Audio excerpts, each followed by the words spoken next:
Hey everybody, it's the coach. This is preseason football on EA Sports.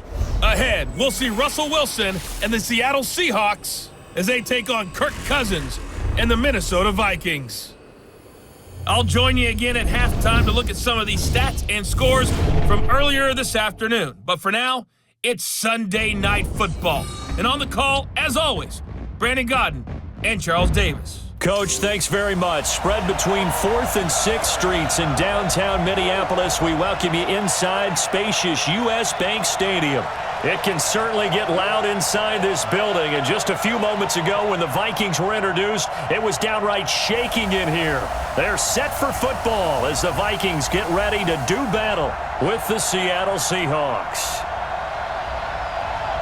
Brandon Godden, Charles Davis, happy to be back alongside you. And I'll tell you what, yes, it's just week 2 of the preseason, but now they've got one game under their belts. And a lot of guys trying to prove some stuff down on the field here today.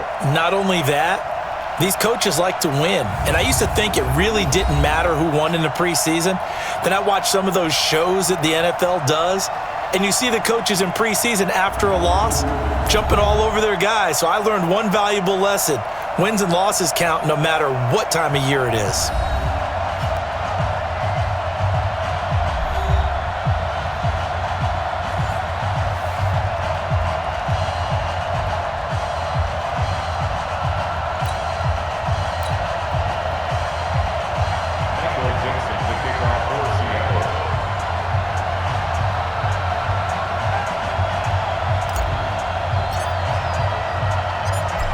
Ready to get us started, the Aussie punter and kickoff man, Michael Dixon. And we are underway from downtown Minneapolis.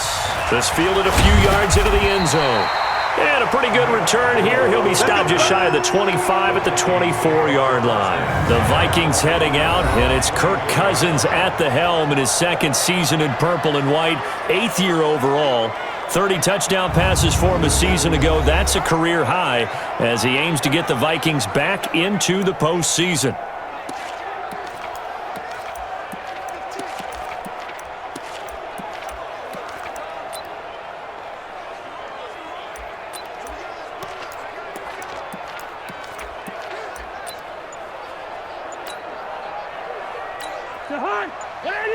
Check 55, Mike. Watch the screen, watch the screen. Here's Dalvin Cook, third year back from Florida State. Only a couple for him there on the game's first play, and it's second down. And the offensive starters for the Vikings. And running back Dalvin Cook was drafted in 2017 to be the lead runner for the Vikings, and he should love what they're putting in for him in 2019. This is a run-first, run-heavy offense as dictated by their head coach. Dalvin Cook should get more than enough carries to threaten 1,000 yards rushing this season. Throwing on 2nd and 8. Cousins. And he's got the hook up here. It's Kyle Rudolph. And they get him down, but not before he takes it across the 40-yard line. 17 yards, first down, Vikings. One of the advantages of zone defense, as I remember it, is being able to see the play develop in front of you. One of the disadvantages, when they find those levels where they can hit you with it. Sometimes behind the corner and in front of the safety, it makes it tough to defend.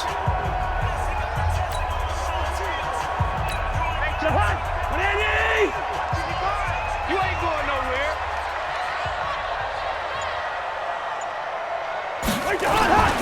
First down, here's the run with Cook. And he's not even able to get back to the line of scrimmage. Now there's also a flag down, and it's in the area of holding. So he was holding from that left tackle position. Everyone tries to keep their hands inside when they're blocking ever since they liberalized the rules where you can extend them out. But sometimes they get out a little wide, and they get detected grabbing some cloth. Cook following the penalty. And he'll be brought down somewhat awkwardly here, and a late flag as well. I think this one's going to be a face mask.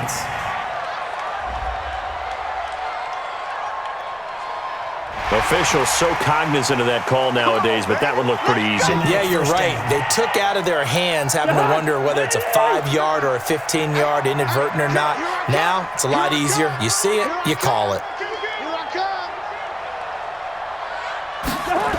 Well, they'll run it here on the jet sweep. Trying to run inside, but nothing there. In on the tackle there, Bobby Wagner, coming off a third straight All-Pro season. And a look at Seattle's defense. Michael Kendricks is an inside linebacker who can roam sideline to sideline and make plays.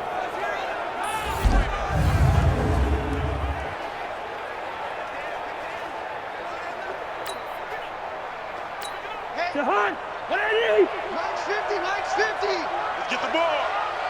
Mike 50, Mike 50. Cousins now from the 50. And the ball is knocked out. And the Seahawks have picked it up. And they will set up shop at their own 46-yard line. No coach or team's ever happy when someone has a turnover, but if there's ever a good time to do it, Preseason. yeah, right now. You know that come regular season, he's going to be ready to go, and maybe he'll remember, yeah, I don't want to do this when it comes time for the games to count. The Seattle now ready to march out of the field.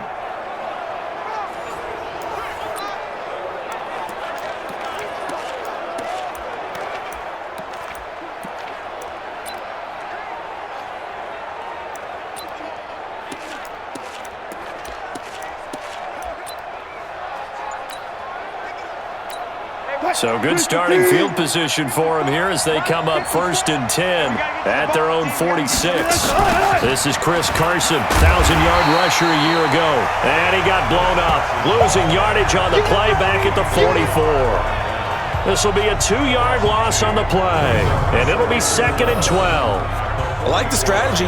Extra tight ends, extra beef. They want to run the football, but that means they probably want to run it inside. If you get strung out on the perimeter, you're in peril. Yeah, we saw the result, negative yardage. First play of the drive goes the wrong way. Here's 2nd and 12. I'm going to come back to you. I'm going to come back to you. Wilson. Well, the catch is made here by Tyler Lockett. And they'll get him down as he's inside the 40. That'll pick up the first down for Seattle on a gain of 18.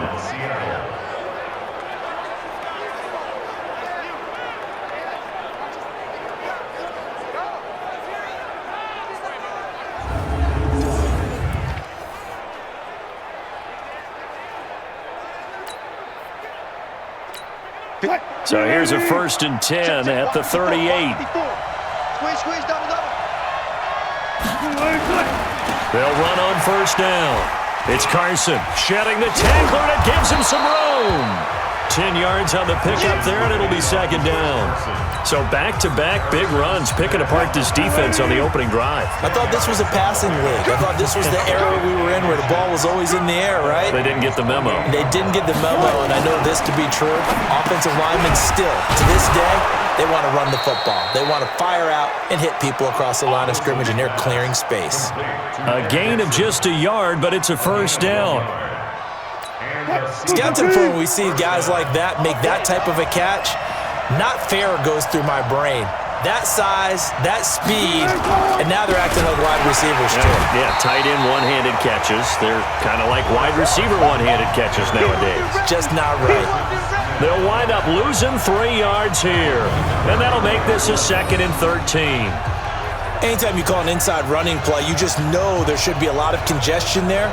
You're counting on your offensive line to take control of the line of scrimmage.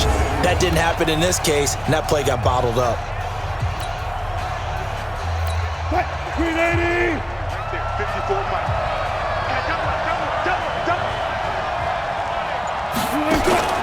Now on 2nd and 13. Wilson. And that's off the mark, incomplete. The former Pro Bowl linebacker Anthony Barr there to jar it free.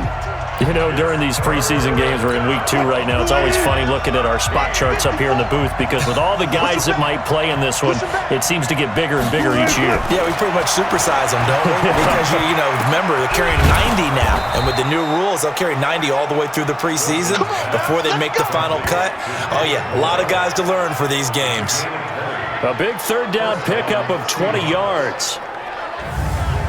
Really been an ideal start for them. They get the turnover on the opening possession. Now here they are moving the ball straight down the field on their first drive. And that feels good, but you know on their side of the field, all they're thinking is finish this drive off because they took it away, right? So now you've got them back on their heels a little bit.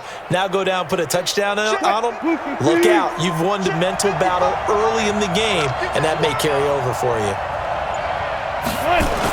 On first down, Carson. And the stop will come inside the 5 at the 4. It's a 6-yard gain on the ground, and that'll make it 2nd and 4. Despite the blitz, they're still able to pick up a nice, solid gain. The disadvantage of blitzing often alters the normal spacing and run fits and leaves creases like they were able to exploit right there. On 2nd down and 4. Wilson to the end zone, but it's incomplete. The tight end, Ed Dixon, was the target, and it's 3rd down. So now here in the 2nd week of the preseason, you'd expect the starters play a little bit more than they did in week 1, but not a whole lot. So if you're an offensive coordinator, what are you looking for? What you're looking for is things getting cleaned up as you go along because... And he will not be denied. Into the end zone. Touchdown, Seahawks. Taking it in from 4 yards out as his guys are able to strike first here in this opening quarter. Able to punch it in on 3rd down makes it easier for those guys on the sideline. They didn't have a 4th down decision to make. Yeah, could you feel the exhale? Because they were already thinking ahead as all the good coaching staffs do. Anticipating, will we have to make the call? They already had it lined up, never even got to it. Jason Myers now for the extra point.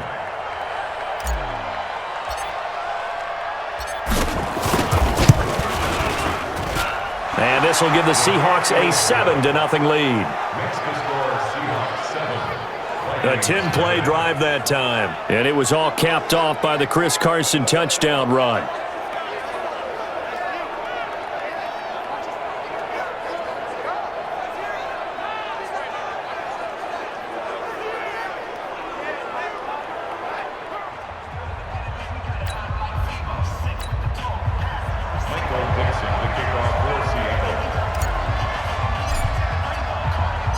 The kickoff unit is out on the field, and they will send this one away. That'll be taken in the end zone. And no run back here. This will be a touchback, and it comes out to the 25-yard line. And now out comes Minnesota. And last time, not only the turnover, but that turned into 6 points. They got to make up for that here. We always hear about empty possessions, but some are worse than others. You can have an empty possession, pump the ball away, get yourself set to play defense, but when you turn it over, it changes momentum, and when they take it downfield and punch it in on you, that's a bad possession all the way around. Yeah, but you're hungry to get back out there, aren't you? You better be, because otherwise, it's going to be a long day for you. It's a pickup of 4, and it'll bring up 2nd down. Following the pickup of 4, here's 2nd and 6. Cousins now. Into double coverage, and it's intercepted. Trey Flowers picks it. And to the 43. So down inside the 45 to the 43-yard line. That's where they'll take over. Well, that's a drive killer right there. Not a really confident throw either. This one was kind of up for grabs, and it's going to come down the hands of the wrong team.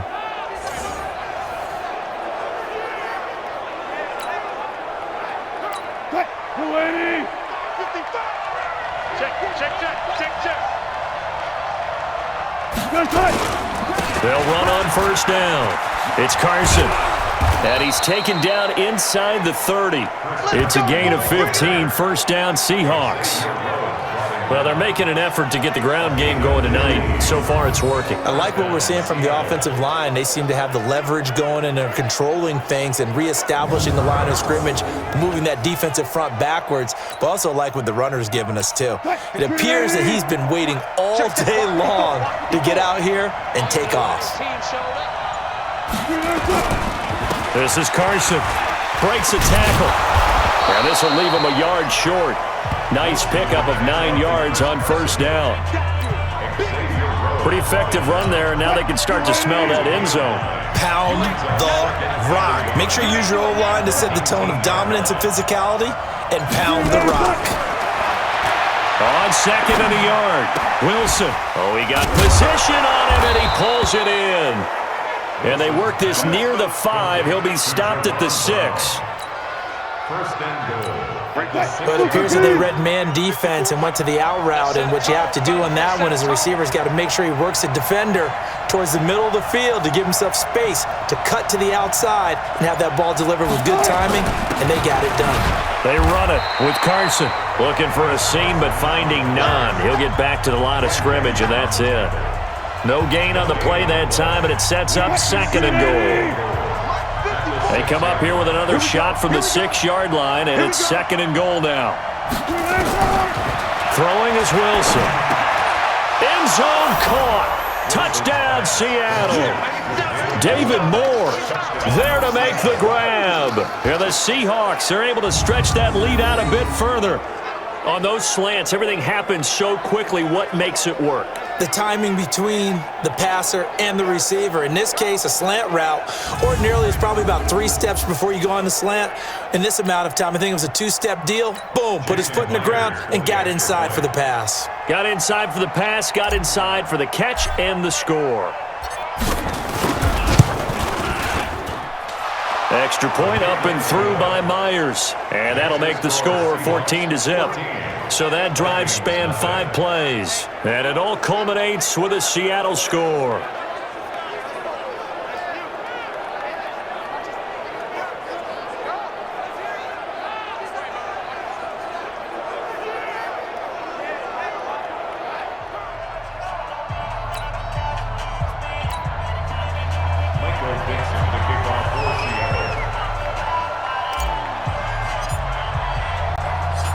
Out is the kickoff unit as they run up and send this one away. This fielded a few yards into the end zone. And no run back here. This will be a touchback, and it comes out to the 25-yard line. Here comes Kirk Cousins now to lead his offense back out there. And he'll look to rebound from the early interception that led to 6 points the other way. And when he threw the interception and he had to come to the sideline, I guarantee his first thought wasn't about the interception itself, but what could result. And I know he was thinking to himself, come on, defense, bail me out. Well, they weren't able to in this situation. Now he's got to go out and atone for it himself, but he can't force things. And he's upended after a gain of 2 out to the 27th. The last run good for 2. Here's 2nd and 8.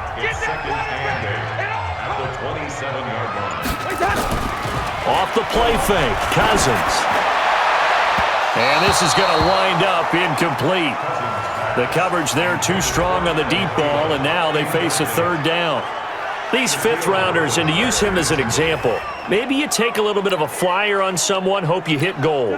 Exactly, because when you get into the 5th round, you're usually not counting on him to become a starter right away, but we've seen so many times 5th, 6th, 7th, undrafted free agents who come in and make their way, and in a big way. And you take a look at this draft class from a season ago, really it grades out as a pretty darn good class. So you have to give a lot of credit to the entire scouting organization. General manager, personnel department, college scouts, all came together. They evaluated it very well and got a nice payoff.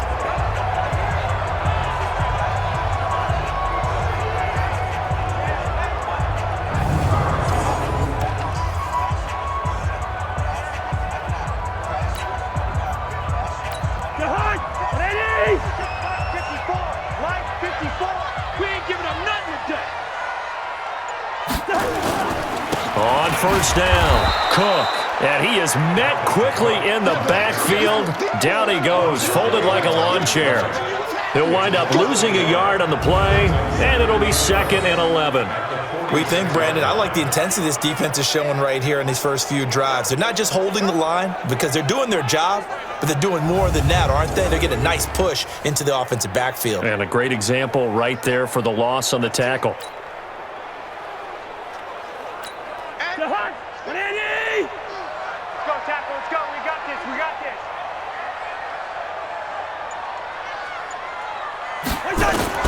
On 2nd and 11 now. Cousins. It's complete to Laquan Treadwell. And they're well past midfield, just a yard or 2 shy of the 40. They get 14 there. 1st down, Vikings. So from Seahawk territory now, it's 1st and 10 at the 41. Cousins gives way to Cook. They'll fight forward for a couple down inside the 40. Well, we saw him there trying to get it to the outside, trying to get to the perimeter, but not a whole lot of room there. But there's got to be one positive to that. If you keep moving laterally, creases tend to develop as the game moves on, and they can run it back inside later. He rifles one that's intercepted. Picked off near the 26, and they will take over at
The 26-yard line. When a team's turned it over 3 times in the first half, we just look at the offense and say, guys, what are you doing? But instead, we really should be looking at the defense. They've created the takeaways. 2 interceptions, 1 caused fumble. They played awfully well swarming to the ball here in the first half. The Seattle offense now set to come back out on the field. And right now they're saying, hey, let's keep this going. 2 drives, 2 touchdowns. Yeah, can't ask for a better start than that, can you? I mean, this is the way you practice it. This is the way you rehearse it. But right now, the play calling, they're locked in really well.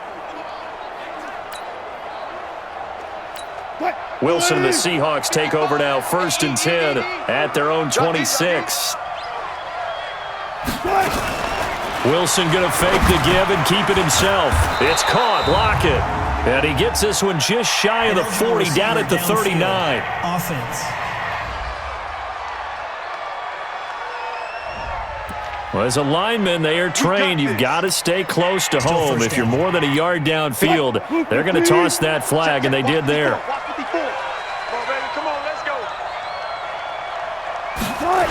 They'll toss it out to Carson. And he stopped immediately there. Officially no gain on the play, and it's 2nd down. A quick observation, Brandon, because early on in this game, I'm seeing linebackers playing with their noses close to the line of scrimmage. And my guess is the wheels are turning on that other sideline. As a play caller, you're filing that away right now, aren't you? Yeah, you're trying to find that opportunity later on when you can play action them or stick something to them between the 2nd and the 3rd level. Now a deep ball there on 2nd down, but it'll wind up incomplete. So the contact came before the ball got there, and the flag is thrown. Timing is everything, isn't it? And it's so hard to cover these great receivers. They have such great body control, and they can fake you out. In this case, as you described, got there before the ball got to the receiver. Penalty flag had to come out. Now it's Carson. The tackle made there by Harrison Smith. What's the old expression, 3 yards in a cloud of dust? In this case, it's dust-covered pellets. It's no longer that old grass that we used to play on, right, and chew it up. Now we've got that artificial surface. You see the pellets go up. Still a nice play by the defense. Now here's a throw right side, taken in by his tight end. And this is going to turn into another 1st down as the tackle is made at the Vikings 30.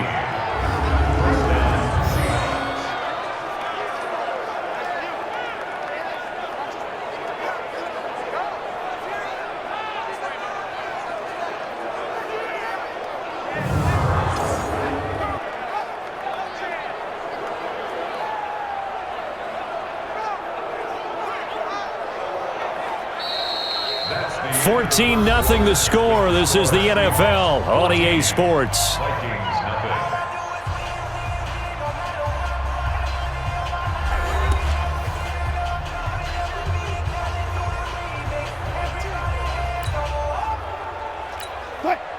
So 1st and 10 now from the 30.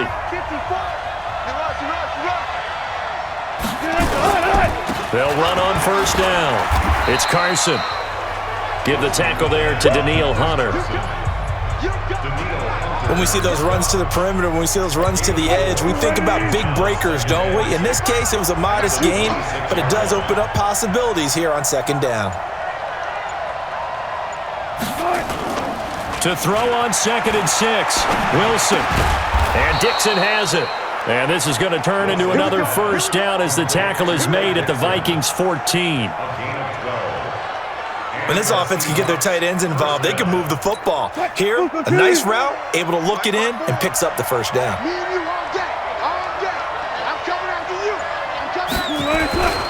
On 1st down, Carson. And running room scarce here. He's going to be stopped in his tracks at the line of scrimmage. Eric Kendricks, the Vikings' leading tackler a season ago, in on the stop.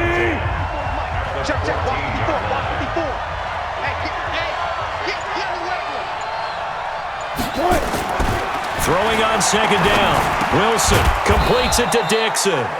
And he's able to work it here to the 8-yard line. 6 yards is the pickup, and that'll lead to a 3rd down. Let's not quibble about the gain there on 2nd down. That was a positive play because that was a take-what-you-can-get situation. Got out to the tight end. Now it gives them a much better opportunity to convert on 3rd down. Wilson. And he will not be able to hang on through the contact. It's incomplete. The coverage strong, and now it's 4th down.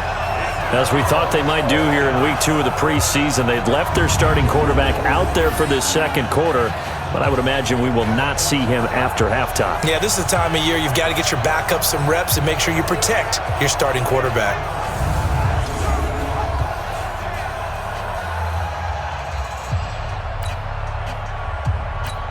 On comes the Seahawk kicker here on 4th down. It's Jason Myers from the right hash, and this one just a chipping. And Myers able to knock it through, and the lead will grow. It's now 17-0. That drive took him inside the 10. Good job defensively to hold him to 3. Yeah, I like how you did that. Give a little tip of the cap to the stop troops there because they didn't give up a touchdown in that situation, right? Made them kick the field goal. And, yeah, points went against them, but that feels a whole lot better running off the field.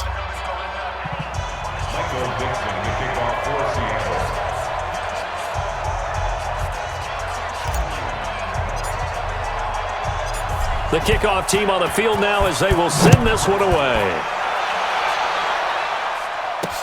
This fielded a few yards into the end zone. And no run back here. This will be a touchback, and it comes out to the 25-yard line. And the Seahawks defense working their way back out onto the field. And a big reason they have the lead right now, as we see on the screen, their 3 turnovers. And how about the emotion now that the defensive team is generating for the entire team?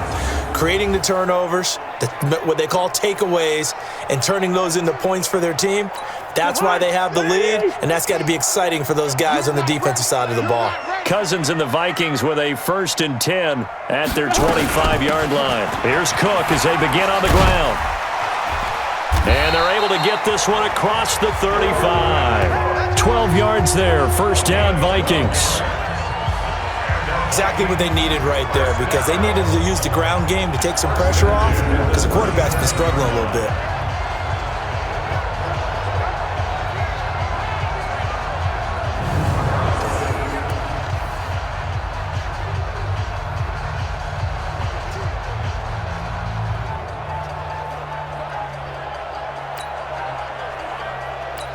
Line of scrimmage, the 37 on 1st and 10. All right, here we go. Let's go, D. Let's go. Now Cook. And that one goes for about 6 as he's taken down just shy of the 45.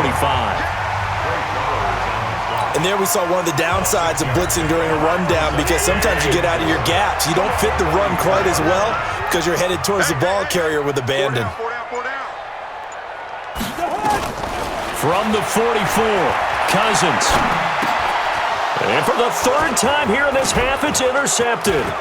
Picked off by Brad McDougal. And he will take this one home. It's a touchdown.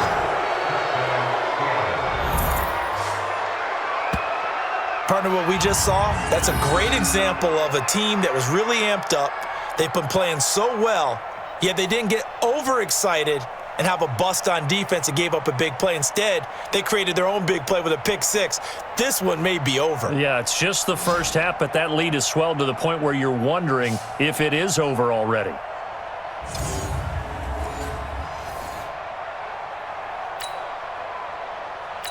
Now Myers for the extra point.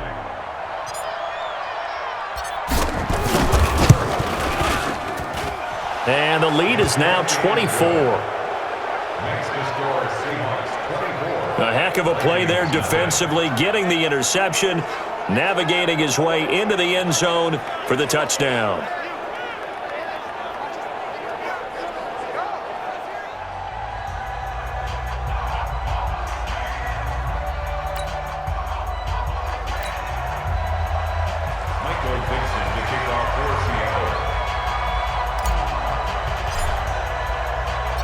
So they'll get another shot on offense following that pick 6. And now the kick is away. That's fielded in the end zone. And no run back here. This will be a touchback, and it comes out to the 25-yard line. Kirk Cousins and the Vikings offense back on the field. He struggled. His team has struggled. You talked to me a lot about looking to your leaders. Maybe it's time for him to put his mark on this game. Agreed, and how that has to happen is somehow he's got to flush out everything that's happened so far and almost start over and get back to that confident level and know that he can play the game, because so far this has been a real struggle. Yeah, absolutely. He's got the interceptions, trying to turn it around. 5 yards on the carry. Good pickup on first down. After the pickup of 5, here's 2nd and 5.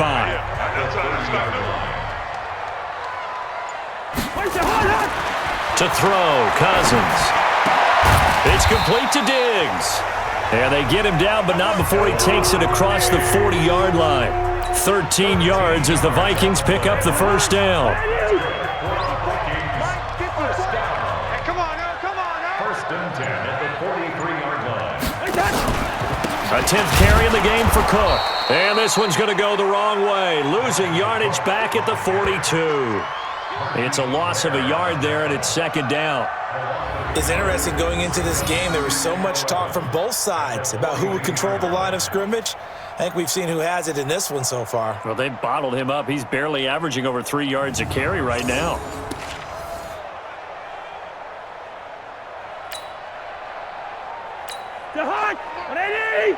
Watch the slants, watch the slants.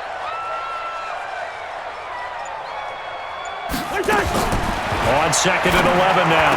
Cousins. And Diggs has it. And that'll wind up moving the chains again as a tackle's going to be made at the Seahawks' 44-yard line. If you're going to blitz, likely going to leave you in man coverage with this guy, and that is less than ideal.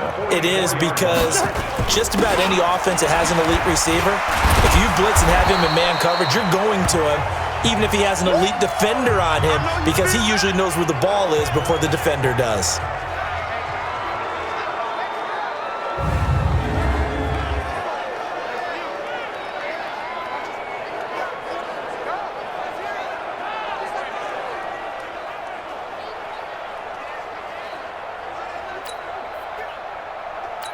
The run got 4. Now they deal with a 2nd and 6.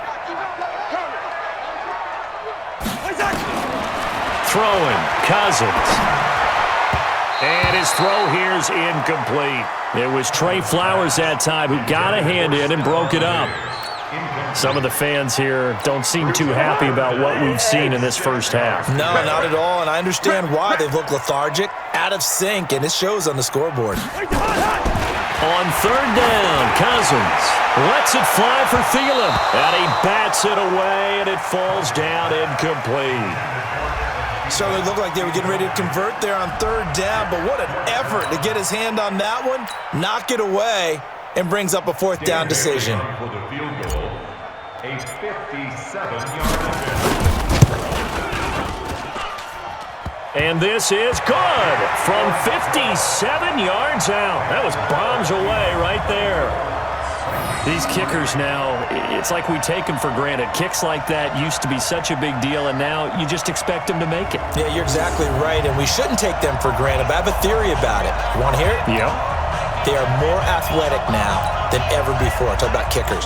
Trace their backgrounds, trace their histories. You'll find that they were big-time athletes all along, but their kicking was so prevalent that we made them specialists. And now those 50-plus yarders seem easy for some reason.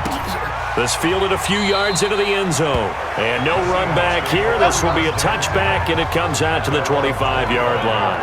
Well, let's gaze our attention as the offense takes the field on Rashad Penny. And he's had his chances in this game. He just hasn't been able to find any daylight so far. Patience, patience, patience. And that's the hard part for a runner, because they expect every run to be a big one for something to pop. So they have to sometimes go through the struggles before it happens for them later in the game. But you got to give credit to the rest of the team. They've worked around the fact that he hasn't had his normal big game. Yeah, despite his struggles, still winning here in the second quarter. He'll have a first down past the 40. A big play that time for the Seahawks. Give him 53 yards on the ground. Preseason game, but I'll tell you, he looked mid-season form right there on that carry. Get him out of there, Brandon. Don't let him carry the ball anymore in the preseason. He is ready for when it starts for real.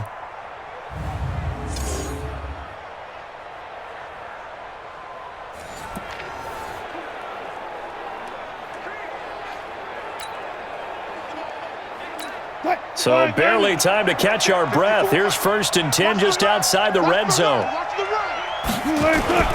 Here's Carson. And forget that 100-yard rushing game, at least for the moment, as he'll lose yardage here and fall back under the century mark for the game. What a difference a play makes. A huge step forward and now a small step back as he loses a yard or two. Well, with the kind of half he's had, I think we can forgive him that run, right? Not every run's going to be a big play, is it? No, and also the blocking just wasn't there. No room to run. Yeah, defensively, they got to find a way to build on that because he's eating them alive in the first half. Here we go. On 2nd and 11 now. Wilson toward the center of the field, but it's incomplete. There to knock that one away defensively, Eric Kendricks. There are a good number of coaches at any time they call an in route are really worried about the play because there's so much traffic ordinarily that the ball has to get through to get to the receiver. And on that play, it was batted down.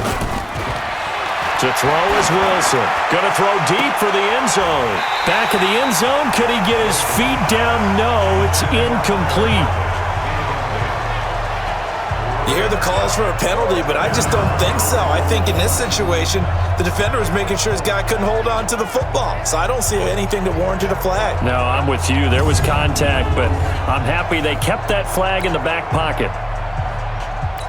And for the second time tonight, this field goal unit comes out here. He hit his first, this one from 40 yards out. Myers' kick is good. And that will extend their lead even further. No problems in the field goal department so far. He's 2 for 2. Pretty reliable here in this game, isn't he? And to me, that bodes well for them. If they need him late in the game, his confidence should be sky high.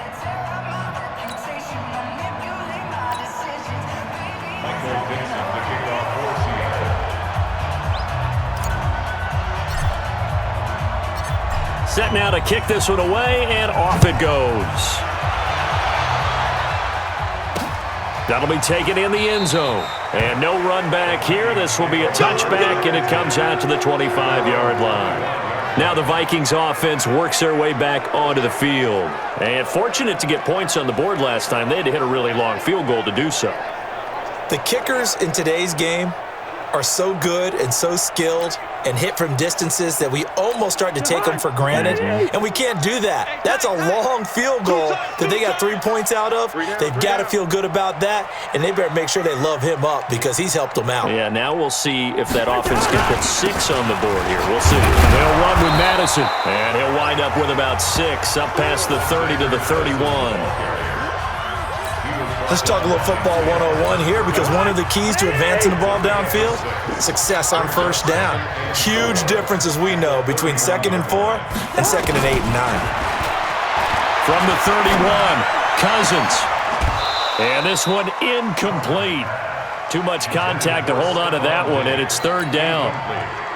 He kind of forced that one there, didn't he? It's almost like he predetermined where he was going to go with the football. Yeah, he wasn't really going through progressions. He wanted to go to his top guy. You do that against this defense, they'll make you pay, won't they? Yeah, they certainly will. They react very quickly to the thrown football.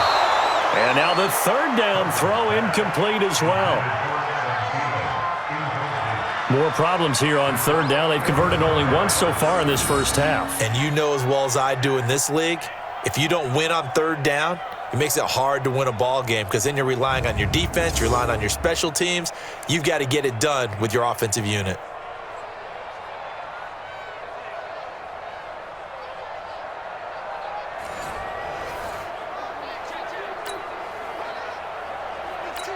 So on 4th down, they bring on the Michigan man, Matt Wild, to kick it away. Back deep for the Seahawks, Tyler Lockett.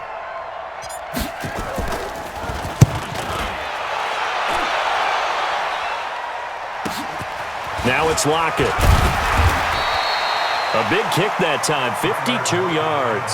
And it'll be Seahawk football, 1st and 10. Chris Carson trotting back out there. He's in his own second quarter, already closing in on a 100-yard game. And that's the magic number for a running back. Anytime you get to that triple digits, that's all you're looking for. But he's got a chance to really exceed that in this one. Yeah, he does. That's been the gold standard for a long time, hasn't it, that 100-yard mark? It really has, and that never has to shift because it's in a game. It's a 1,000-yard mark. I'm wondering, since we've gone from 12 to 14 to 16 games, maybe we need to up that a little. And he is swallowed up right at the line of scrimmage. Call it no gain on the play, and it'll be second down. Perfectly designed blitz right there. They took that one from the grease board to the field because they were able to free up their linebacker to get into the backfield and spill the play. Let's make these babies cry all the way back home, yo. Let's make these babies cry. Looking to throw on second down. Wilson, he's got the hook up to Moore. And he gets this one just shy of the 40. They'll mark him down at the 39. 11 yards there and a first down for Seattle. Well, they obviously read man coverage their partner, and he got downfield and broke down the defender. Made him what do you mean by that? He made him think he was going to run a different route. Probably thought he was going to take it upfield. Then he curls back inside for the completion. So from the 39 now, they'll come up on a 1st and 10. Hey, let's get in that hole. They'll run with McKissick, and he'll lose yardage on the play back at the 37-yard line. A loss of 2 there, second down. Anthony Barr got a real education at UCLA in playing not just his normal position of stand-up outside linebacker, but down defensive end. So he had to incorporate a variety of moves, take on bigger people. So he learned great leverage while he was there. That really helps him when he's trying to stop people running the ball. Born in South Bend, Indiana. Thought about going back to go to Notre Dame, but you're right. Great career at UCLA and now a great career in the NFL. 380. Right there, 54 Mike. Target. 380. On 2nd and 12, Wilson is complete to Lockett. And he'll have it past midfield almost to the 40 before being taken down. 22 yards there, a first down.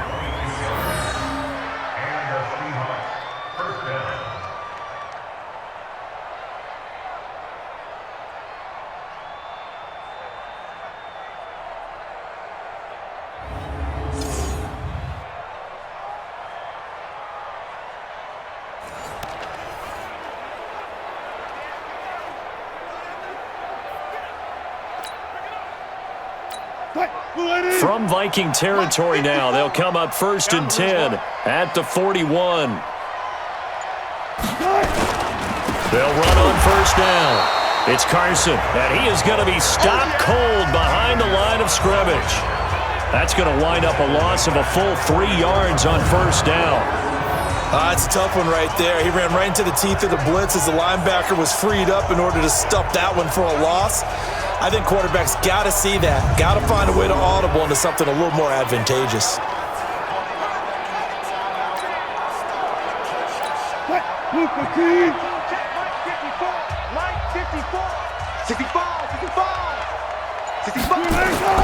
Now on 2nd and 13, Wilson, and he will find his man on the end route, complete.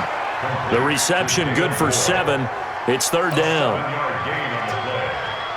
Fired that one in there, able to make connection on a nice in route. With those faster passes when they're going that fast, any hesitation as a quarterback that the deflection, if you miss, might be bigger and lead to an interception? Yeah, and the deflection works both ways. Maybe a defender gets a hand in the way and it pops in the air, and sometimes you throw it so hard your receiver can't handle it, and he pops it up in the air for the defenders to grab as well. But a moot point there as they were able to connect. You've always been very good about checking my math.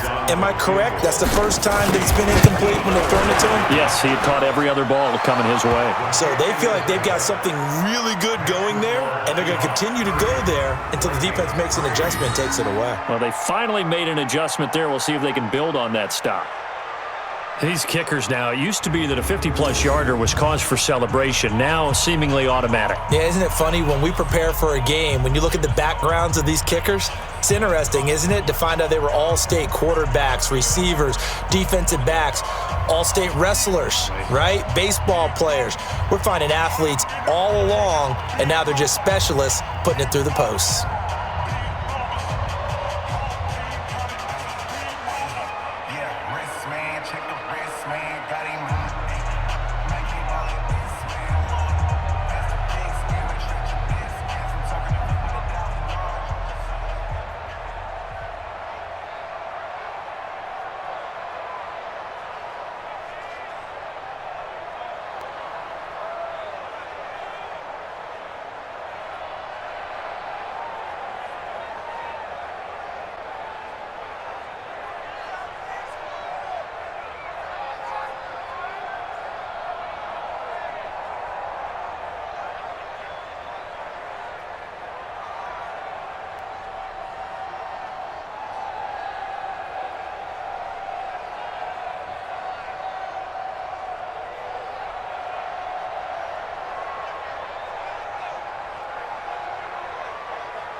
Michael Dixon to kick off for Seattle.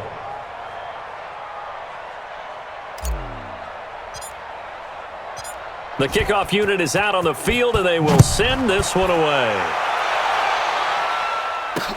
This is taken about 7 yards deep.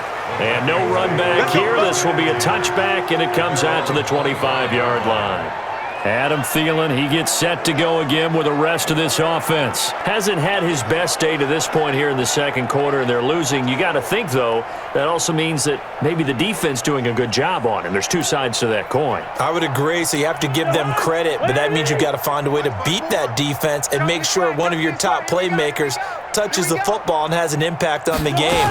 Change formations, change where he lines up, put him in motion, anything possible to shake him free. Maybe that greater impact comes here on this drive.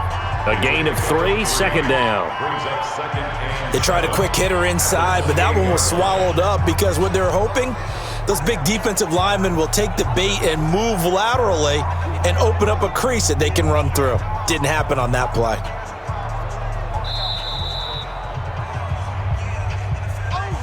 And we've hit the 2-minute mark in this first half of action.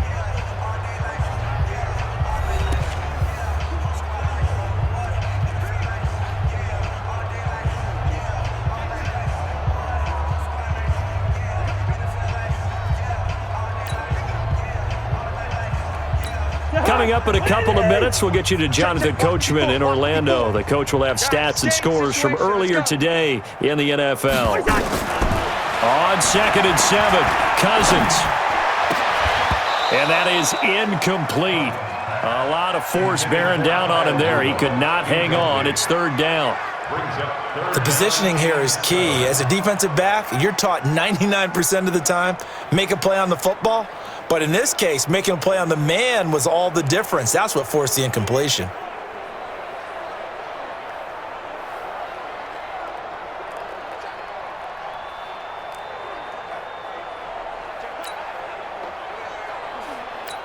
They head to the line facing a 3rd and 7 following the incompletion on 2nd down. On the delay, this is Abdullah. And he will be very close to a first down, but I see the closed fist of the referee, and that means fourth down. It's a 7-yard run, but it does bring up fourth down. Another down on the scoreboard, but the urge to go for it is almost irresistible here on 4th and short. Yeah, I know they're on their own side of the field. I was going to say. Normally I would say punt the ball away, but I'm feeling it. I say go for it.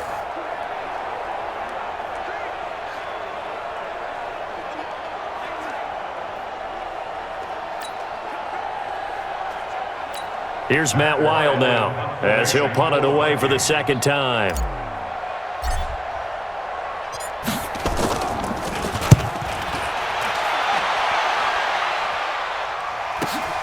Returnable for Lockett.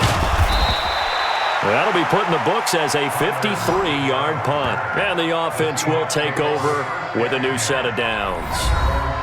Russell Wilson now gears up to lead the offense again. He's played a pretty clean first half, a touchdown, no interceptions. Frankly, that's what they expect out of him. They want to see the ball thrown and thrown well, and he's able to do that and put it in the end zone. They'd love to see more of that before this game finishes, but right now, he's got his team in a good spot. A good spot, maybe looking for touchdown pass number 2 here in the second quarter. Well, throw on first down with Wilson. Nowhere to escape, and he goes down. Harrison Smith on the safety blitz, able to get the sack. Well, maybe that can give him a little bit of a pick-me-up, a little bit of a jolt. One of the few things that's gone right defensively. Because other than that, it's really been a first half to forget.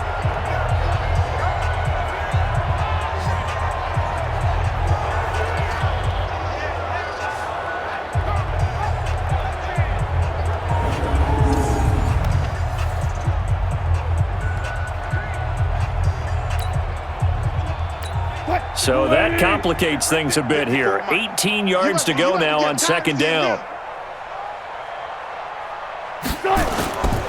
Now it's Wilson. And that one got tipped, kind of threw everything off. It brings up third. And Charles, got to like what this defense has been able to do these last couple of plays. Yeah, they get the sack on first down, then they force the incomplete pass. Now they're just a play away from getting the football right back, but it's a big play. They've got to hold up. An incomplete pass on that last play, and that means they'll need to come up with something here on third down. Gonna give this time to the tailback. And he's going to come up well short as they rally up to stop him at about the 16. It'll be a gain of 7, but I'd imagine we'll see the punt team here on fourth down. Well, that last run makes this a 100-yard night. I've loved the way he's hit the holes. He's been quick, he's been decisive, and he's been a whole lot of fun to watch.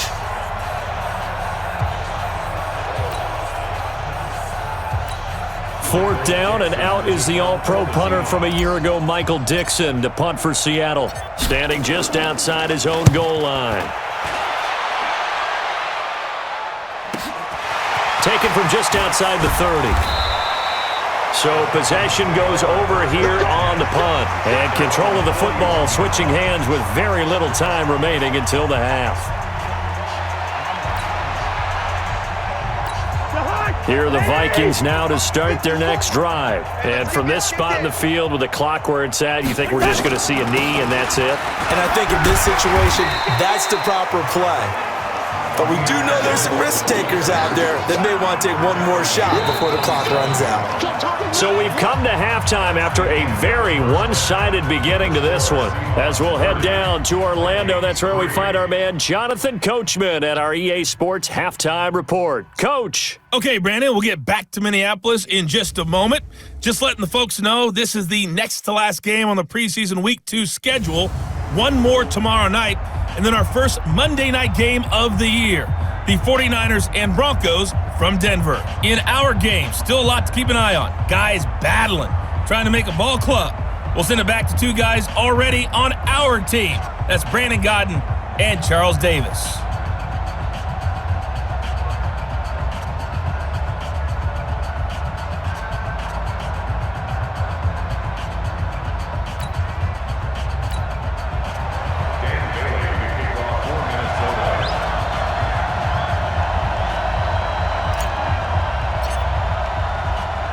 Expect to see a good number of backups going forward as we are back and underway here in preseason week 2. This fielded a few yards into the end zone. And no run back here. This will be a touchback, and it comes out to the 25-yard line. The Seattle now ready to march out of the field. They built a good first-half lead. Now they have a chance to add on to it. And what I'm thinking is that the offensive staff spend the entire halftime just working with them on here's what we think they're going to do to attack us in the second half.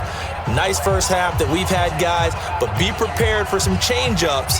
We're going to see them when we kick it off in the second half. See how they handle any adjustments that might be made defensively.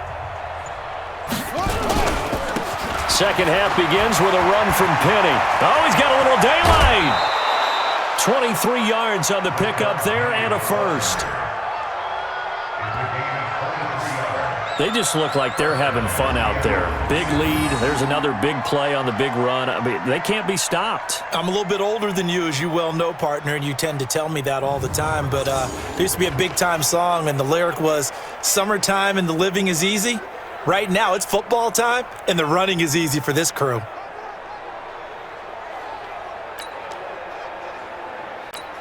So one play, and they're already just shy of midfield. They're not ready for this. They still playing soccer. Y'all playing the wrong foot. They keep it with Penny on first down. And he was able to shed the tackle, but the reserves come in for the stop. Credit him with a 1-yard gain there to make it 2nd and 9. Well, we saw him there trying to get it to the outside, trying to get to the perimeter, but not a whole lot of room there. But there's got to be one positive to that. If you keep moving laterally, creases tend to develop as the game moves on, and they can run it back inside later.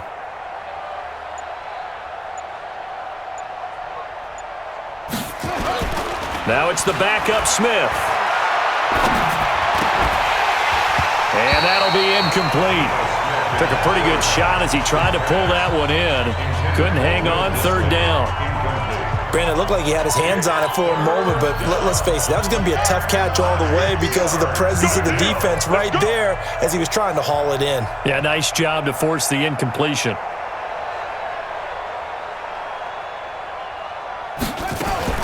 Throwing on 3rd down, Smith. And he can't quite pick it. No interception so far. That probably should have been their first, but at least it's 4th down. So good work there on the defensive side for the first drive of the second half. Yeah, and until their offense can get into rhythm, their defensive players and staff have got to say to themselves, we've got to make it work. We've got to stand in here and make sure nothing else happens until our guys start moving the ball.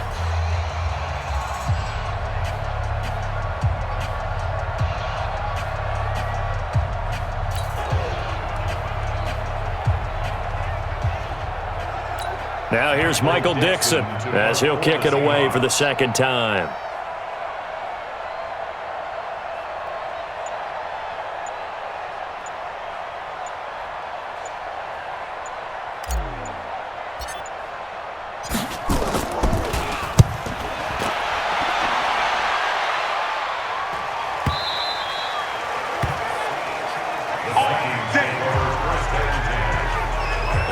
It's the Vikings' turn on offense. We get ready for their first possession of the second half. They trail offense, first time to touch the ball in quarter 3, and we'll see what they can do.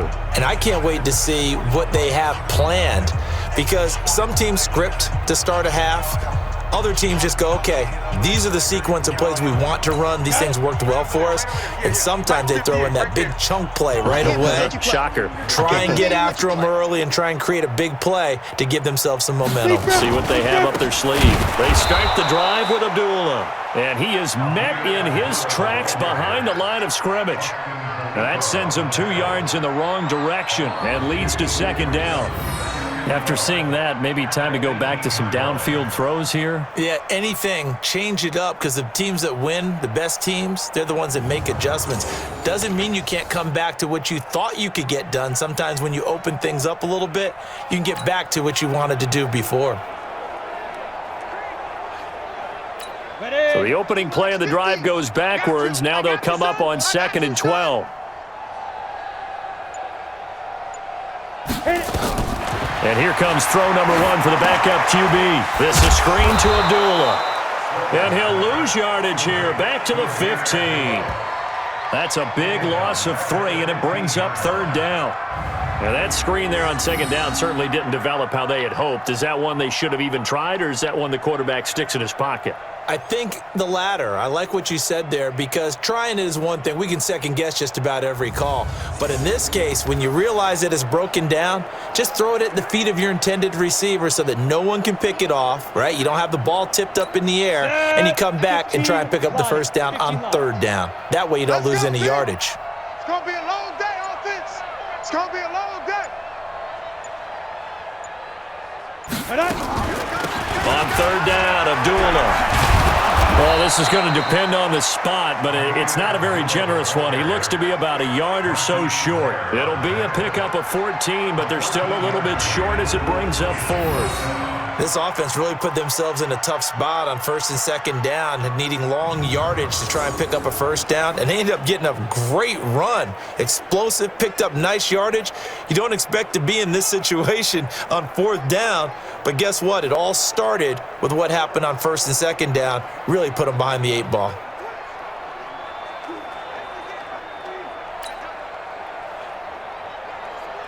Here's Matt Weil now as he's on to punt for Minnesota.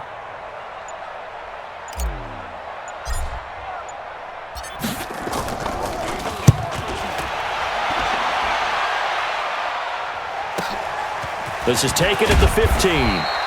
So a change of possession here on the punt. And that will come the offense as they take over. Geno Smith getting ready to go again here on offense. The lead is theirs here in the 3rd quarter, but it's really been the ground game that's been the recipe for success. You mean the spotlight isn't shining as brightly on the guy throwing it? No, it's the man behind him that's had a heck of a game. And that's really okay. That's actually what you're looking for. I mean, your pride tells you, hey, I want to be responsible, I want to throw a bunch of touchdown passes. But when you're able to run the football, typically speaking, your team's doing pretty well. And in this case, they're winning. We'll see if they have balance on this drive. And he'll be corralled right around the 34. 10 yards and a Seattle 1st down. Although his reputation as a speedy runner precedes him, it's always fun to watch him work. It is eye-opening, isn't it? Because when you see him get the ball and just go, in addition to that speed, it helps out his blockers. They don't have to hold blocks for long because he's just going to speed right past them.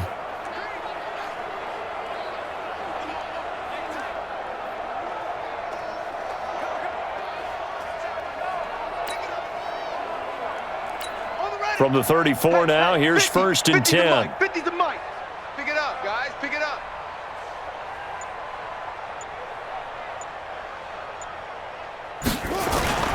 Now Rashad Penny.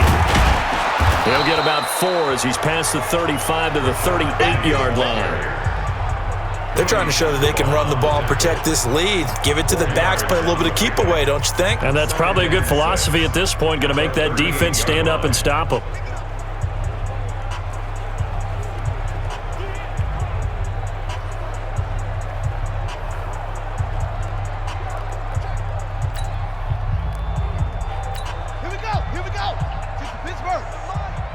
Six-man.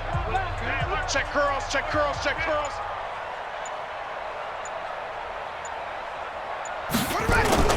Play action. It's Smith. Looking deep for Jennings. And that'll be incomplete. Good protection that time, and they couldn't hook up on the long one. Now it's 3rd down. So after the 2nd down incompletion, they'll come up now against a 3rd and 6. A shotgun snap for Smith. Well, the 2 men come together, and it's incomplete. Excellent work defensively, brings up 4th down. It's always a goal, and it's really nice defensively when you can rally to the football and make sure there's enough contact to force an incompletion. Force an incompletion and force another punt.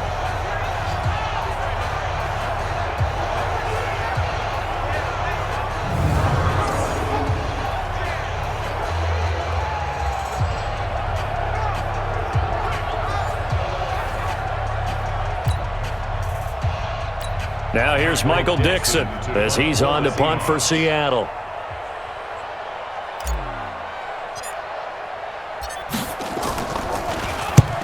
averaging over 50 yards a punt so far as this one's away.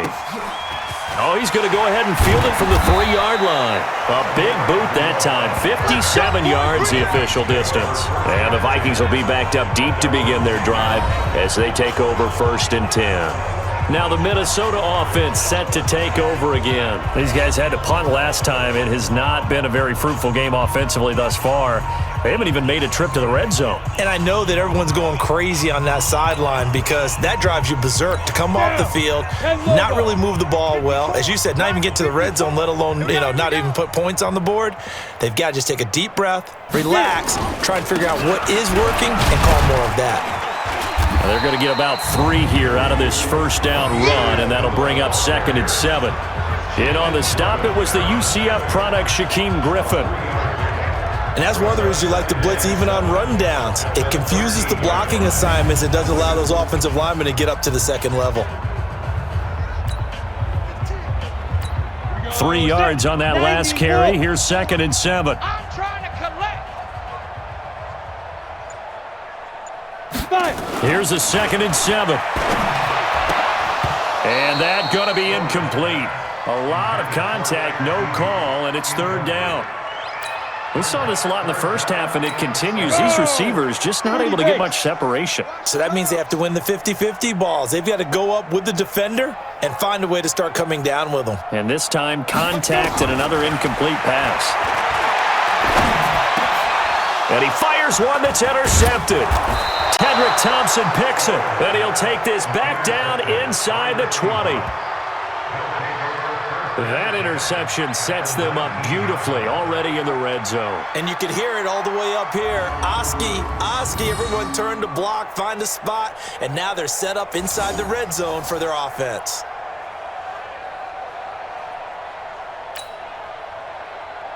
Set, hut, 6 yards. Strong right, strong right, strong right. Hey, 4 down, 4 down. And a first carry here for Charles Sims. And just a couple yards there down to the 17.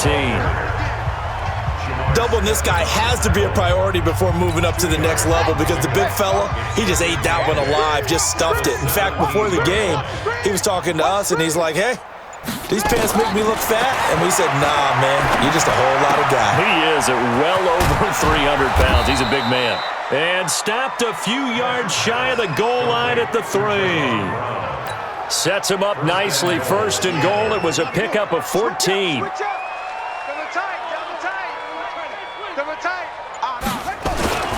Penny will try to punch it in. And he will take this one in for the Seattle touchdown. A 3-yard touchdown run.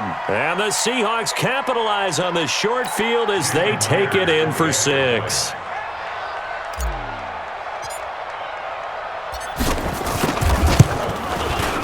Myers connects on the PAT, and that will extend this big lead.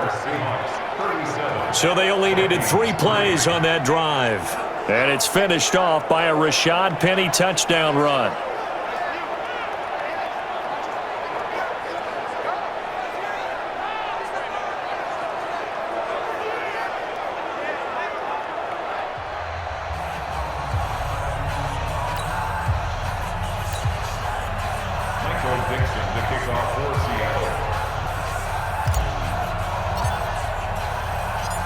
Out is the kickoff unit as they run up and send this one away. This fielded a few yards into the end zone. And no run back here. This will be a touchback, and it comes out to the 25-yard line. And now out comes Minnesota. They have been struggling. I would imagine at halftime they went through some possible changes. Well, those changes aren't working, so now where do you go? I think that now it's much more in their head. And what I mean by that is just what you said. You've gone over the changes. I bet they were pretty clinical at the half, not too emotional. They might need to go to the emotional side because you've got to find something, some spark somewhere. And so far, just being calm hasn't exactly worked. They need any spark at this point. And they're able to get this one across the 35. It's a gain of 11 as the Vikings pick up the first. That was good, tough running right up the middle. And if the defense can't penetrate and make him slow his pace or change direction, that's often the end result. So from the 36 now, 1st and 10.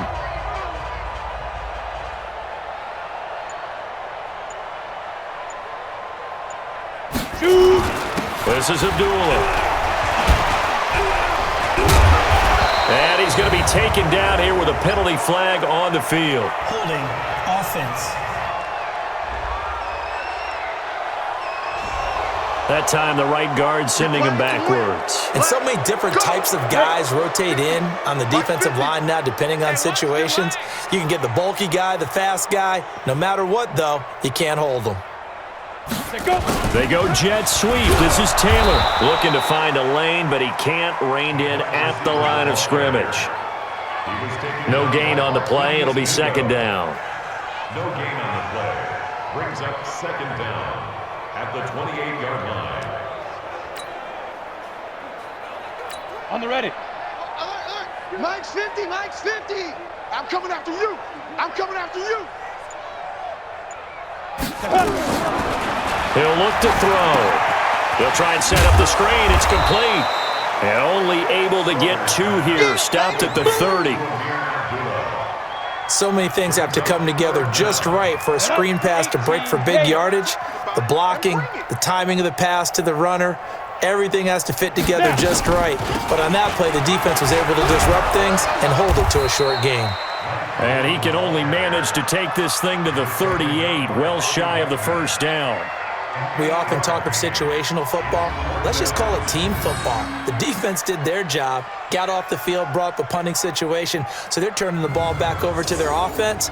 You think those guys will get along very well right now? Of course they will. Defense helped the offense. Now it's their turn to take it downfield. Here's Matt Weil now. He's been one of their few bright spots so far.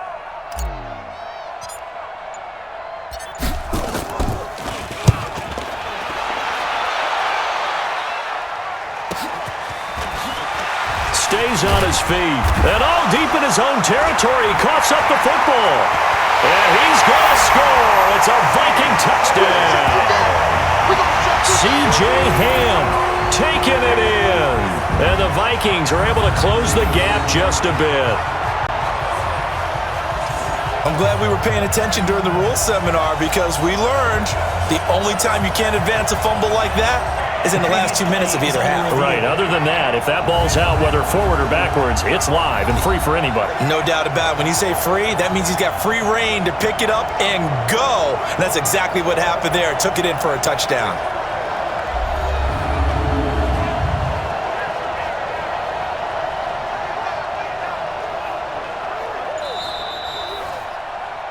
Touchdown, All ball, Seattle. baby. All ball. After review of the play, the ruling on the field Coming is to the reversed. line here to begin their next drive, the Seahawks offense. The last time out, another touchdown, and I think there may be some empty seats around here by the time the 4th quarter comes around. Yeah, I have to agree with you because this one's just about decided. But you know who benefits from all those empty seats?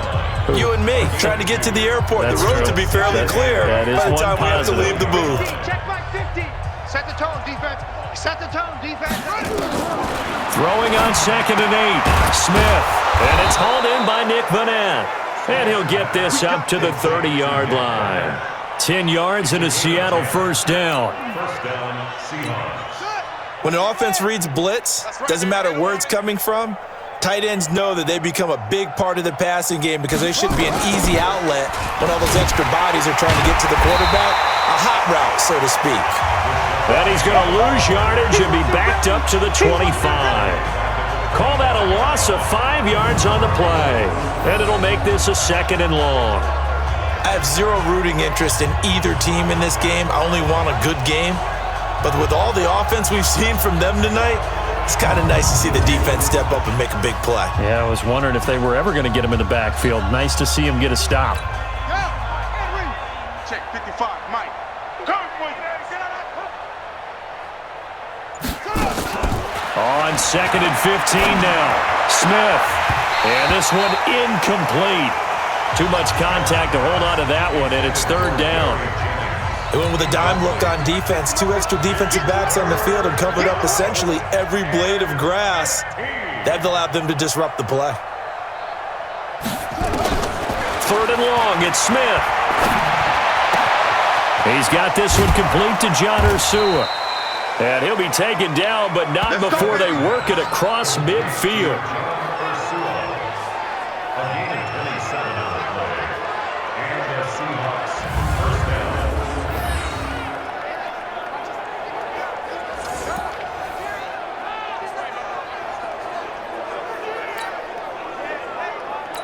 Smith now a perfect 8 for 8 to start the second half. Not bad. 1st and 10. They go back to the ground now with Penny. 2 yards on the carry there. It'll be 2nd down. Well, they had that one sniffed out. Excellent run blitz. Stop that one for a short gain. What makes a good run blitz a good run blitz? The ability to stay on task, to follow up your assignment, go to the gap you're supposed to cover, and not be deterred by anything else. Oh, a battle for it here, and this will be caught. And this is going to turn into another 1st down as the tackle is made at the Vikings' 32-yard line. 1st down, Seattle. And the game just keeps evolving. Big guys running those corner routes, so difficult to cover.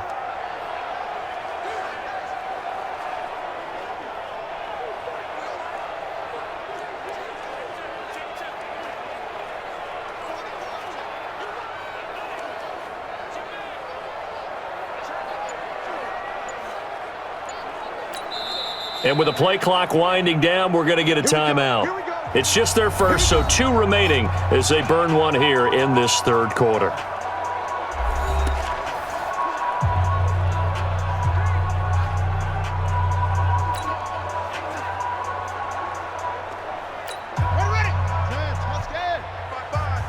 Ready?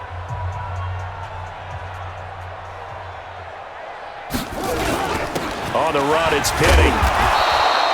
A solid run on 1st down. Gain of 7 leaves him with a 2nd and 3.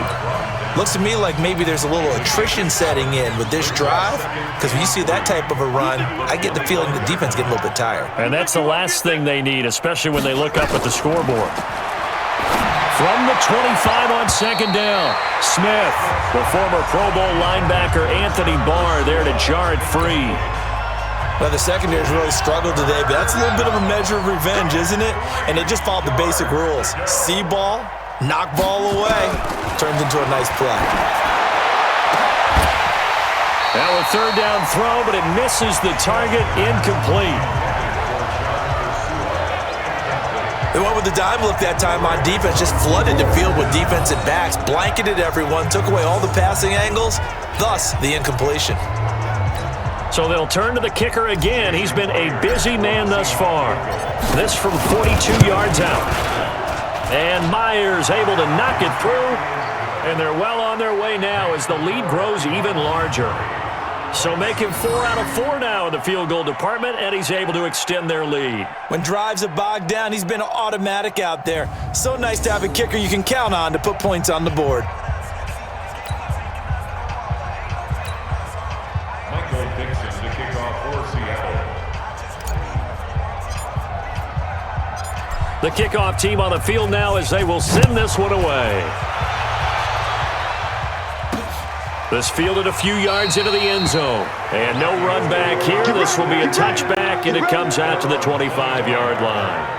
The Vikings offense now, they get ready to head back on the field. These guys had to punt their last possession, and that's become too familiar of a refrain. Too many of these drives just wound up going nowhere. But you know how in baseball, when the pitcher gets a base hit and he's on base, they bring his jacket out to him to keep him warm? A lot of times the punter goes to the sideline, puts on sweatpants or a wrap over his leg to keep it warm. He might need a massage from the trainer right now from all the work he's getting. A run there on 1st down going nowhere as he stopped right at the 25. No gain on the play there, 2nd down. Well, they had the run for no gain. Now they'll try again from the 25 on 2nd and 10. Now, meanwhile, a final play here is incomplete, and that's going to take us to the end of the 3rd quarter of play. And we return, welcoming you back to Minneapolis. And this is a blowout so far as we get set for the 4th quarter. A very one-sided affair. The Vikings on 3rd down. It's been a problem. Just 1 for 7 thus far. This is 3rd and 10. A shotgun handoff. This is Abdullah. And a good job defensively. They stop him short of the first at the 32. 7 yards on the carry there, but now they're staring at 4th down. And after that type of a run, there's some talking going on down on the field, but it's not trash talking. The guy who just carried the ball, he's going back and telling his offensive line, great job, keep it up, and we'll break that one soon. And he deserves a bronze leg as he gets this one away. This is taken around the 12. Well, he wasn't too far from breaking that. Officially, give him 15. And possession will switch hands, 1st and 10. The Seattle offense now set to come back out on the field. Well, this ball game certainly has gotten a little out of hand. This is normally when they say you got to fill. This is fill time for guys like you and I. But, yeah, to be frank, just a dominating performance. Really impressive what we've seen. It is, and I'm glad that you went in that direction because otherwise we're going to have to talk about the museum tour we took yesterday. Which was also impressive. Which was also very impressive. But this game, how they've done it, offense, defense, special teams, they put it all together. And I got to tell you, I am beyond impressed by what I've seen from this team. On 2nd and 9, Smith. Open man is Jacob Hollister. And he's got this almost to the 40 before going out. 10 yards and a Seattle 1st down. So from the 39 now, they'll come up on a 1st and 10. They'll run with Penny. And he's swallowed up right near the line of scrimmage. Officially no gain on the play, and it's 2nd down. Run blitz there defensively, something we might see more of here in the 4th quarter. I think we'll see a lot of it, and the difference between that and a pass blitz, you're just trying to get to the quarterback. You're trying to scheme someone open who will get to the QB and make sure he gets on the ground. And a big loss here as he's taken down. Stephen Weatherly. What a play by him. That's going to go as a loss of 13. Got to give him points for the attempt, but there's just a wave of pressure there. A host of people in the area. Evades a few, but couldn't evade all of them.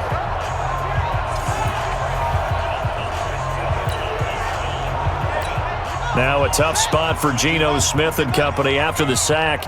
It's 3rd and long. Penny. It's a gain of 5 on the play, and it'll bring up a 4th down. Well, they got off the field on 3rd down. An excellent job, an excellent defensive series. We always talk about adjustments, and usually only at halftime. But the best teams adjust series to series. And on that series, they adjusted so well that they got the job done in fine style. Now on 4th down, on is the punt team sending this one away. Taking it about the 16. We'll call that a punt of 54 yards. Well struck. And the Vikings will take over here 1st and 10. And out now come the Vikings. And down on the scoreboard, certainly needing to avoid what happened on the last drive, punting the football. Sense of urgency has to take over for them here. They know the score. They know the situation. And by the way, the punter no longer exists for their offense. That's how they have to treat this drive. They need points. Big time.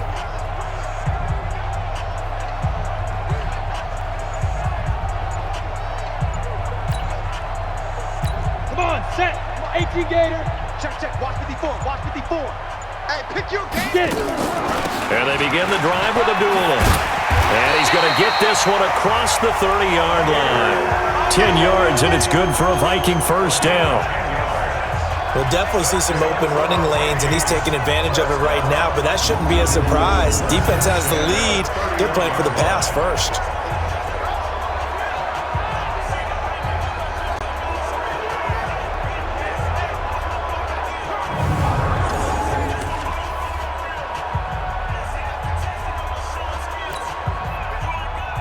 Here we go.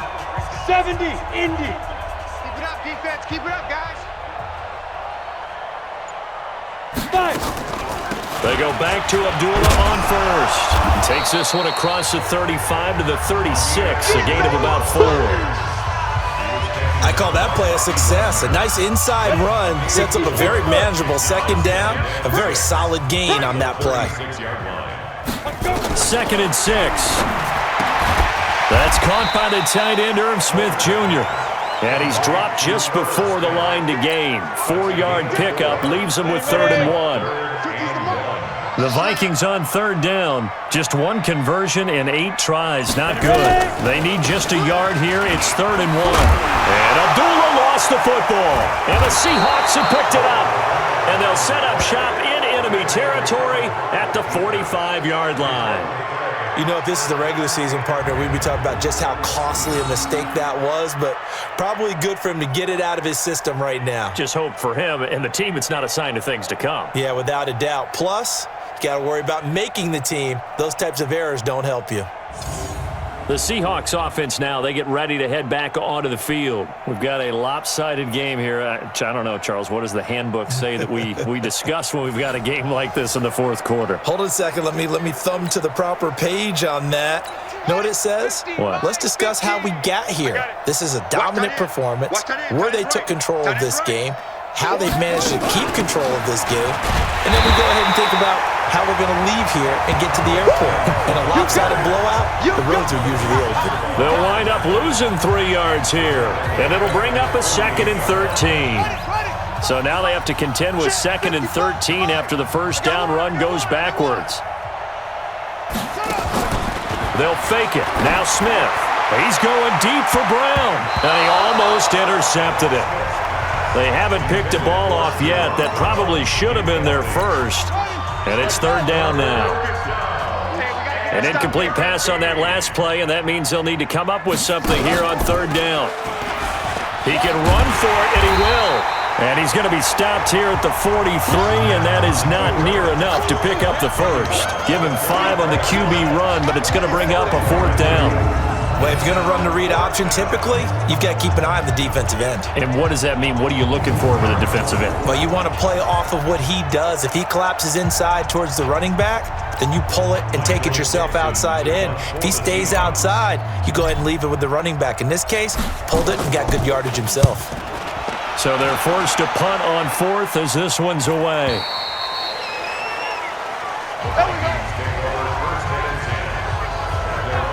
Now the Minnesota offense set to take over again. And the turnover last time, that's sort of been symptomatic of their struggles here in this one.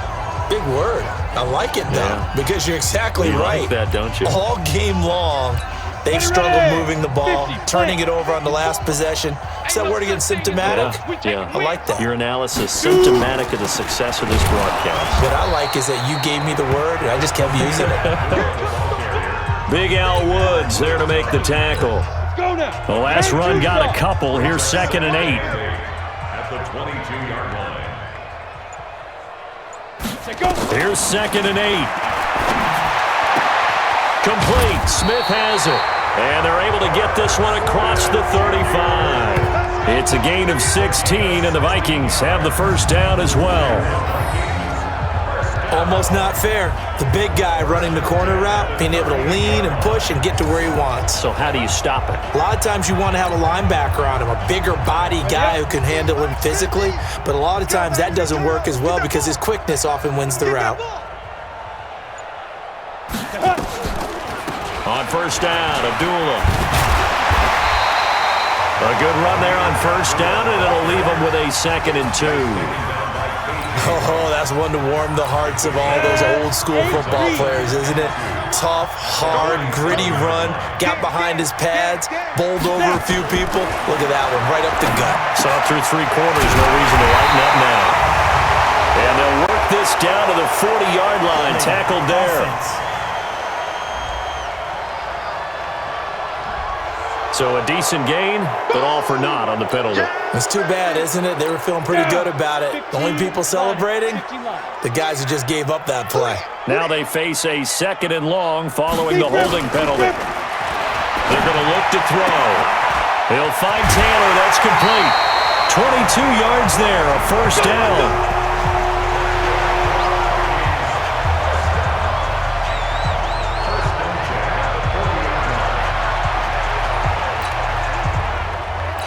This quarterback now, a perfect 8 for 8 to start the second half. Not bad. 1st and 10. On the carry, it's Boone. And they see right through that defensively as he'll be hit and taken down to the backfield. It'll wind up being a loss of 2, and that'll make it 2nd and 12. Continues to be a struggle for this offense and this home crowd. They're growing a little restless here in the second half. And I think they've just got to look at how they're trying to move the football. Yeah, you want to run it, but maybe you spread it out, maybe some swing passes that can take the place of runs and give you a little more space. A rare misstep on that last play because the drive has been strong, but now it's 2nd and 12. Incomplete, but a penalty flag is down in the backfield. Let's get the call. So apparently some grabbing of the jersey there on the O-line. Yeah, just look in the interior, and that's where the penalty occurred. They'll come up now on a 2nd and long after the hold. Here we go. From the shotgun, he'll look to throw. He gets this into the hands of Taylor. And that'll wind up moving the chains again as a tackle's going to be made at the Seahawks' 27-yard line.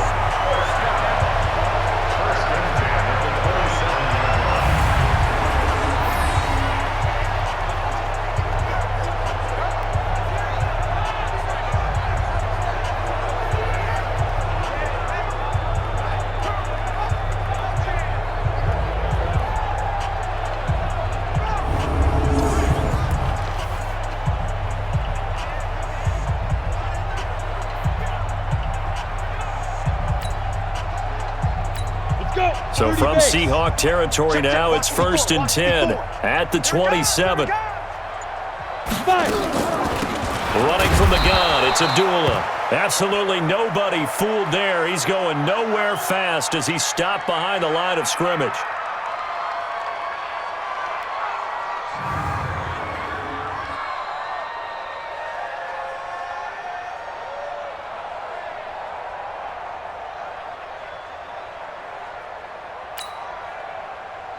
You ready? 54, right there. 54, Mike. Here we go. Let's go. 2nd and 11. The throw complete to BB. And that'll wind up moving the chains again as the tackle's going to be made at the Seahawks' 14. Ready, break. Mike, 54. Hey, let's get some penetration here. Let's get some penetration. Ready. And he'll get into the end zone. Touchdown, Minnesota. 14 yards. And the Vikings are able to get a score back. Well, I do have one word for that touchdown for you, partner. You ready? Yeah. Cosmetics. Just makes things look a little better. I don't know. It's like putting lipstick on a pig. Yeah, and it's hard to do, too. The pig doesn't like the lipstick a heck of a lot, but you do like the fact that they're battling down the stretch, still trying to put something on the board, even though this game is over. By the way, how rude is that to the pig? Look at all the things they give us. Pulled pork, bacon.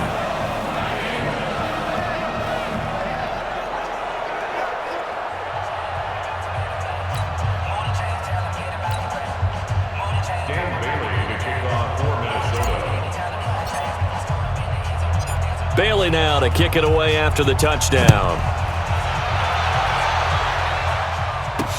This fielded a few yards into the end zone. And no run back here. This will be a touchback, and it comes out to the 25-yard line. And Seattle now ready to march out of the field. The outcome of this one, well, we know who's going to win it. It's just all window dressing at this point. Got me thinking, what's the biggest blowout that you've been a part of as a player, broadcaster? Well, I'm not going to go to the player part because when I think blowout... Because you won every game as a player. No. I think about being blown out. And no one wants to go back to those memories. But, when I was calling college football, I saw a game that, team put 70. I actually saw it happen twice. A team put 70 on their opponent. And in the NFL, in the 2017 season, I saw one of those changing of the guard games where a team that hadn't been very good before now was dominating and kicking around a team who had been ruling their division. And that's when you earn your paycheck, right? As the analyst, you got to fill that time. You've got to know what's going on out there and how it all happened. Well, obviously, that begs the question, what game was it? That was Seattle hosting Los Angeles, the Rams. Ah, yeah. Their second meeting of the season, and the Rams turned it around from their first one and blew out the Seahawks. Now this one to his tight end out on the right side. They'll wind up getting 10 back as that sets them up for third down. An extra defender in the secondary for the Vikings here on third down. On third down, it's Sims, and he'll be brought down with the first down and a late flag here too. And he may get a few more tacked on for good measure. They're down here in the fourth, and that personal foul penalty is not going to help. No, in these types of situations, players will tell you that's extra intensity. From where we sit, it's actually frustration. Not a good play. After the penalty, it's Penny. And he gets this inside the 35-yard line. First down, Seattle, 16 yards, the gain there. Now, this is an example of breaking down defense because on a lot of these runs, he's getting past the point of attack, and guess what he's doing? Forcing the secondary guys to have to make a lot of tackles.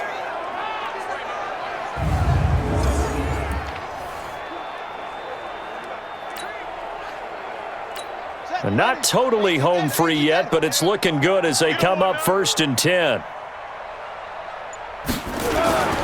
This is Penny. And an alley to run. And they'll get this one down to about the 20-yard line. First down Seattle on a pickup of 13.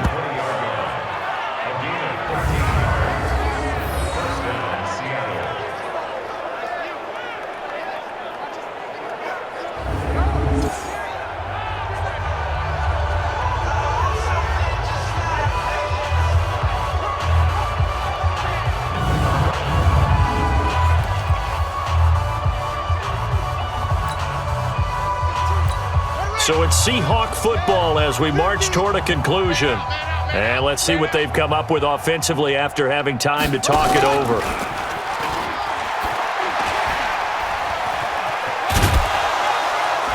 And this will be a gain of 6 when it's all said and done, down to the 15 from the 21. And now we're going to get a timeout defensively. So another stop, 1:50 left in the football game.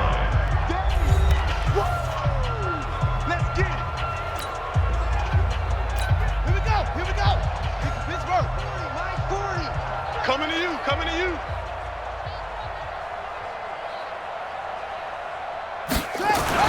Smith going to throw it. He's got the tight end, Vanette, and stopped a few yards shy of the goal line at the 3. Now the Vikings will use the second of their timeouts, and they'll be disappointed to have to burn one there after giving up the first down.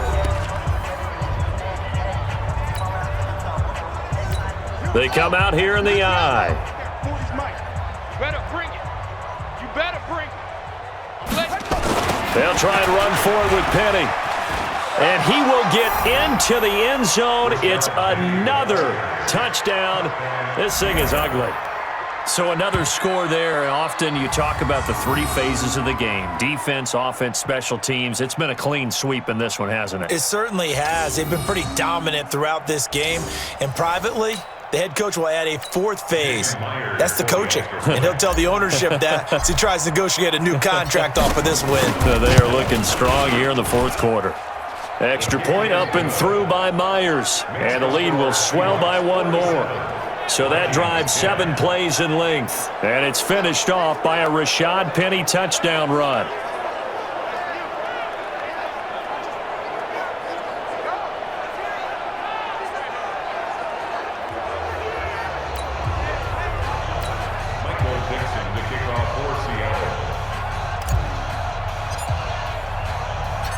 Set now to kick this one away, and off it goes.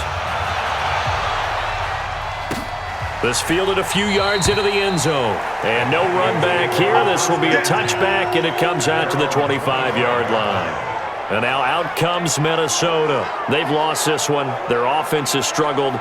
Do they try to put together something here at the end just to take into next week? Yeah, sometimes teams want to do that, and coaches want to. I remember one time I was on a team, and we were losing late in the game like this, and you knew it was lost. It was over, right? And the coach called a running play and pretty much said to everyone, I want to see something executed well before we get out of here. And that was the message to the team. Just something to build on. Just something to build on, get it done, and maybe we can look at that and say, we'll get better as we go forward.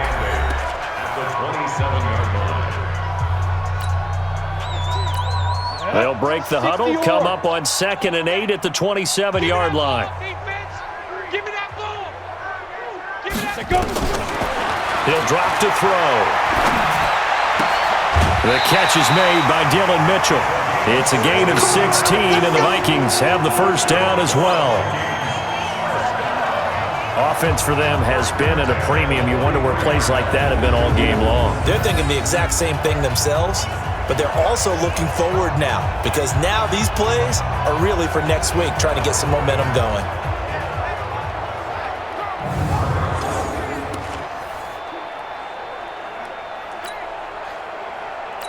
Set, ready? 18, Gator.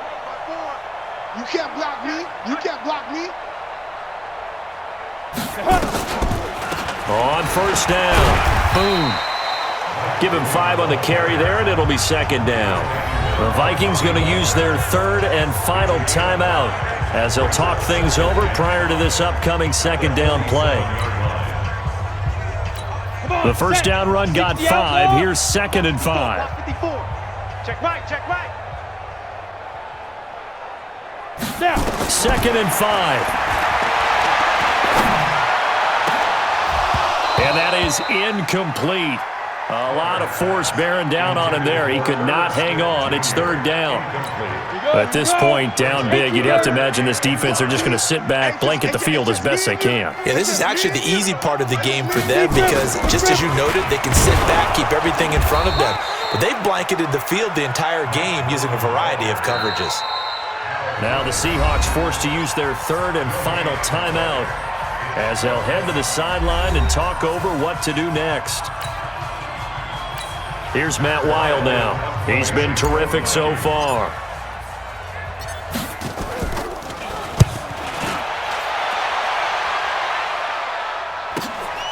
And he'll take this in at the 1-yard line. That's a 49-yard punt, 8 though on the return. And it'll be Seahawk football as they take over deep in their own territory. So well done there. And these punters, they get more specialized and better each and every year, don't they? They sure do. And now it's really not the American punters. It's the Australian punters with their kicking academies and that flat drop and just kind of kicking the nose of the football. They're able to almost stop it where they want to, like a good golfer can check one up. Charles, why didn't they just take the knee there? You're asking the question that I'm asking as well because we've seen a lot of football where coaches decide maybe they get a little greedy. I don't know if they're doing it for stats or for what reason. We've seen it happen in college. And how about in the NFL? The miracle of the Meadowlands. All they had to do was take a knee and the game was over. The Giants ran it one more time. Ball popped free. Philadelphia picks it up and wins the game. What year was that? 1978. I think it was in November. They head to the line facing a 3rd and 7 following the incompletion on second down. And he's going to be marked down short of the first down, right around the 17. Face mask. Defense. So that flag will cost him 15. And it doesn't matter anymore how you get the face mask. Any part of it, that's going to be 15 yards. Down to a knee, here goes Smith, and that should all but do it.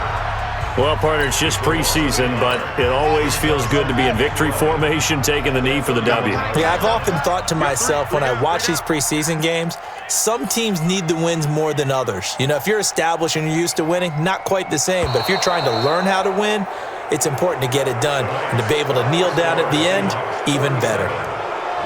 Well, Charles, it's one thing to win. It's another thing to win and put up the amount of points that they did.